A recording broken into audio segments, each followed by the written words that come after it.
16, 2025. It's 25 degrees. We got about 20 inches of snow on the ground. Tomorrow, New York State goes into a Christmas break for muzzleloader.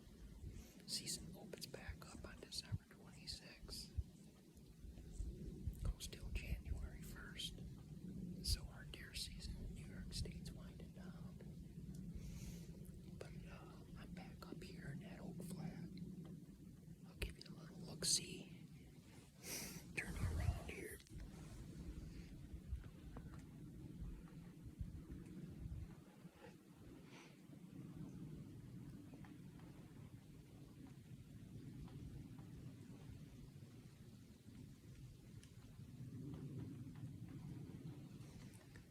On my way in here tonight, I saw several signs of these deer just digging the snow up, going after those acorns.